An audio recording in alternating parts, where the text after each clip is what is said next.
Welcome to Toffee Blue View, your source for all things Everton. Gerry, Max is here. Yeah, I don't even have any more intro than that. Very blunt. We need to talk. Let's have conversation about Meis, right? Dan Meis has been meeting with supporters for feedback, essentially, talking to supporters about what they want in the new stadium. And since these meetings have started, some early images of the interior of the stadium, the way they're planning it, have begun to seep out.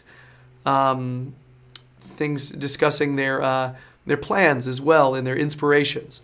One of the biggest ones that people have been talking about is the fact that they want a main stand meant to be inspired by Dortmund's yellow wall. Yeah, looks huge. Looks huge and awesome. I'm just going to say that.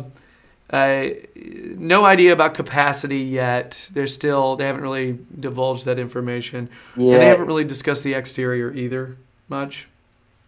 Yeah, he said he was cautious of 60k, wasn't he? That was something that kind of came out of the meetings as well. Which, and he said, you know, the last few seats in the stadium would be the most expensive and bring in the least revenue. But I take slight issue with that. If our ambitions are to be a Champions League club and if they are to reach those heights, then if you know, in the course of that, wouldn't it just save us the expansion? If we have those you know, the 60k and the expensive seats, surely if we do reach the level that we're aspiring for, then they should fill themselves out. So that's something that I'm slightly cautious of. Obviously, again, and I think a lot of people don't realise it's still very much in the developmental stages at the moment. But yeah, again, I'm sure it'll be talked about thousands and thousands of times until a final number's actually hashed out. Yeah, Max and I were talking off camera because every once in a while we do that, you know. Max doesn't like to admit it, but we totally do that sometimes. And but no, we were saying that it's like a puzzle they have to put together because they have to fit it into the land that they have purchased. All right, so size-wise, it has to fit in there. Additionally, the exterior is going to have to match, you know, the historical significance of the surrounding area. And you can't really do a whole lot of destruction of the historical pieces that are around the area. So there's that. You got to think about capacity. You got to try to figure out how to please everybody in terms of capacity, but do what you also feel like is right in terms of economics, but also in terms of aesthetics and all that stuff. You want to make sure atmosphere is amazing, and the big stand is going to contribute to that. And additionally, they've decided to throw in a safe standing section, at least temporarily. That's what the plans. That's what there is happened. There is one planned, it seems. Really quick about safe standing. I don't think we have that here in the States, like anywhere. Can we talk about? I was just going to say, aren't the Outlaws? Well, they stand the whole time, but it's not designed to stand. Not a designed area for standing. Yeah, basically it's like, hey, we've made a decision. We're going to stand here. Yeah. There are still seats there. You know what I mean? So it's not like bars where. Right. I understand. I never knew that. I just thought of that here because, you know, like you say, you listed it straight away there. The atmosphere, that's the one thing that the safe standing generates, and it was kind of what my mind jumped to at the Outlaws. And as you say, the yellow wall was the first thing that came to my mind when I saw that big kind of almost vertical stand, and you know, that full of Evertonians would be a sight to behold.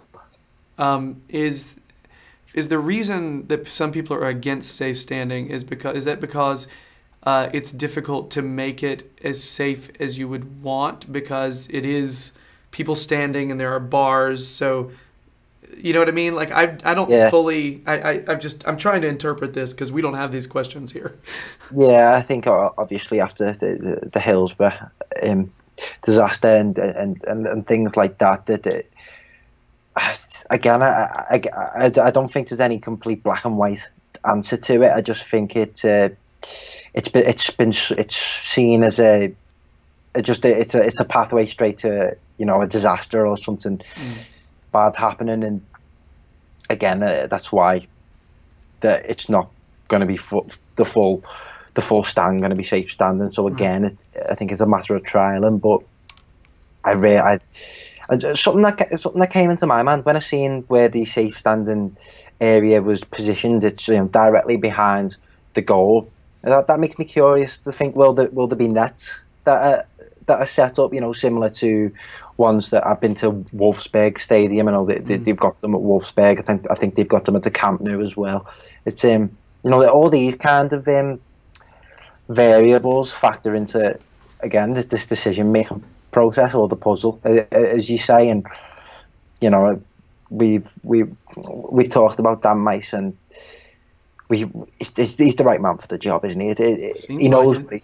Yeah, and he loves what he's doing. And of course, I think a big thing for me is that he feels like it's a career defining project. So obviously he's going to make sure that this is something that he and all of us can be proud of. Yeah, if he's not believing everything he says, then he's doing a really good job acting. You know what I mean? He has thoroughly immersed himself in just Everton. It's like he's like bathing in Everton. You know what I mean? Yeah. Sorry for the image. Yeah, he's embraced the culture, hasn't he? And hopefully it's something that's replicated through the stadium. Yeah. People at the meetings all came away, the ones that I've seen on Twitter anyway, they all came away very optimistic. Especially since some people were grumbling, like, what's the holdup with this stadium? Why aren't we seeing images? I bet this isn't going to happen. Yeah. You know? That was something that was a bit strange for me, the way the, as you say, the images kind of seeped out through the fans that were at the meetings. I'd have really thought that they'd have been planned by the club to release, you know, shown at the AGM earlier in the year, or, you know, as some sort of release, rather than relying on them to be seeped out. Yeah. But it is what it is. I mean, Everton are spot on with the way they do the fan consultations anyway. I think the way Everton include the fans and appreciate fan opinions for things like this, because I was involved in the badge consultation when we tried to change the badge, and they've done a really good job of that. And I think to actually have the man over himself, Dan Meis, to actually talk to the fans, I can't see any downsides to it. Yeah, I took the survey for the badge, and I got to be honest, felt important. It's not often I feel important, but that was kind of great. It was, you know what I mean? At least you felt like you felt like your opinion made a difference. Yeah, you know, that was kind of cool. I think, and I didn't realize. I've been wondering why these images weren't coming out, and I think it may be because they don't want early plans leaking out that are things that they haven't developed as much as they want. I think they want to wait until they implement the fan and supporter input, the feedback. They want to implement that, and they want to have a better idea before they start showing, hey, these are our thoughts.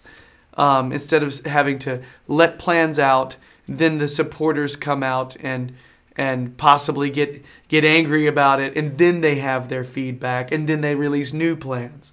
If you sit there and have bunches of new plans leaking out all the time, you officially release them, then it becomes just like you've put out so many damn images, who can keep track? Yeah. So I'm starting to understand the thought process behind it a little. I mean, not a little. I understand it. The comparisons that everybody are making about this, you know, with the new designs, as far as the interior goes, people are comparing it to Lucas Oil Stadium in Indianapolis, where the Indianapolis Colts play, which is one of my favorite NFL stadiums in America.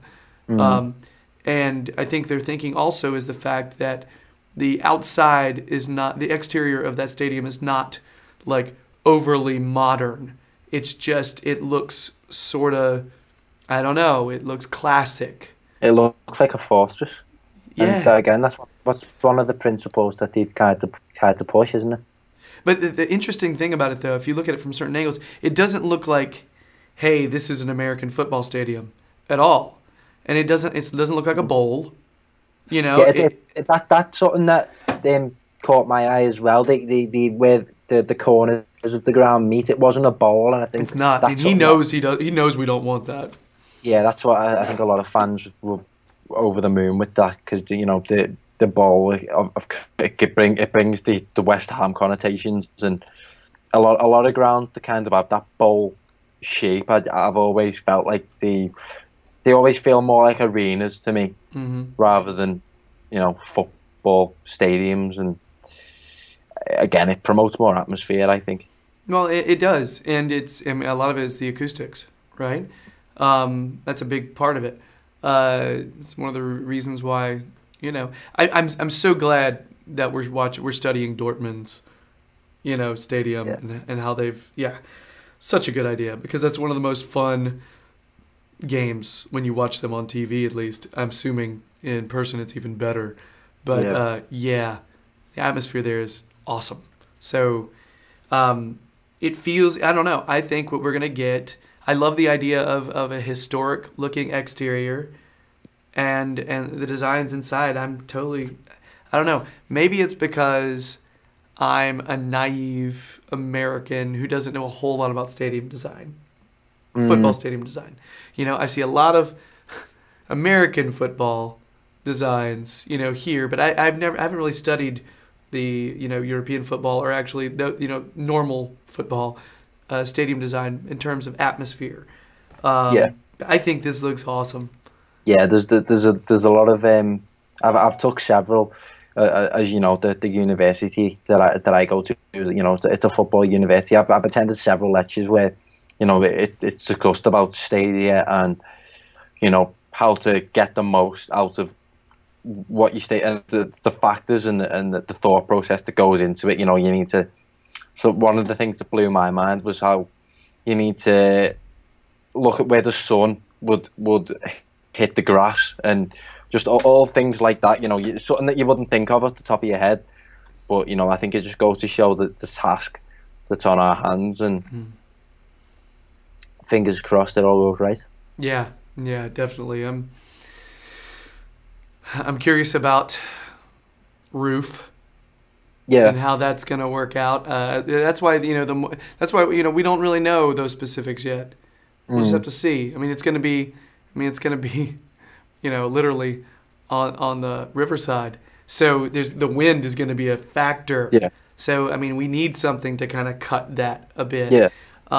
Because I noticed on the designs, there was one that was north-south oriented and one that was more east-west oriented, because I guess they haven't decided which, with pros and cons of each.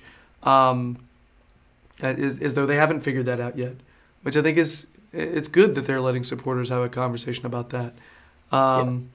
So capacity is something we've discussed before. The Toffee Blues Twitter account did a survey about capacity of the new stadium, and what people would want. Results are interesting. 10% said they wanted 45,000 to 50,000. 31% said 50,000 to 50. Let me just say that part. 31% said 50,000 to 55,000. 46% said 55,000 to 60,000, and 13% said 60 plus. I was expecting a higher percentage for 60 plus, because a lot of people were saying, just over 61,000. That's what a lot of people were, Yeah. What was it? 61. Was it 61,878? Yeah, 1870. That was like the cryptic little message thrown up by Dan Meis. But as I said earlier, I really do feel like if we want to stay true to our long-term ambitions of reaching the heights of Champions League and consistently competing for Europe, then the 60,000 should sell themselves. And so I I wouldn't go as far to say 60 plus. Me myself, I'd be in the 55 to 60 bracket. You know, the upper echelons of that anyway. Before I had a whole lot of conversations, I was thinking 60 plus. You know, a little over 60. Just because I felt like we need to be competing with the bigger clubs. The ones that have those bigger stadiums. We need to be doing that.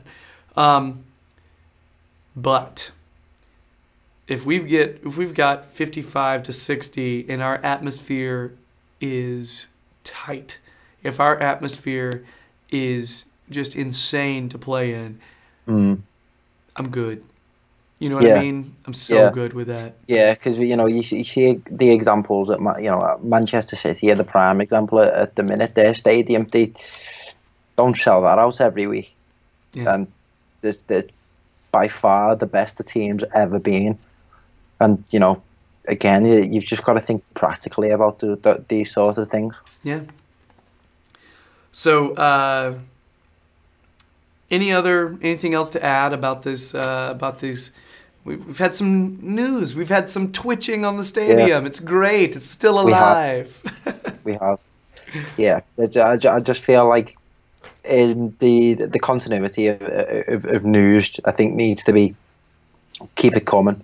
Just keep us informed, because I feel like, you know, I think the timing of these fan consultations have been really Everton to me, to use that phrase. I feel like, you know, once we have a defeat like we do against Manchester City, you know, they're planned perfectly between Manchester City and the derby. So you know, we might get beat by City, we might get beat by Liverpool, but the stadium's going to be fresh on everyone's mind. So here's some positivity. It's so true. We're trained to be cynical and jaded.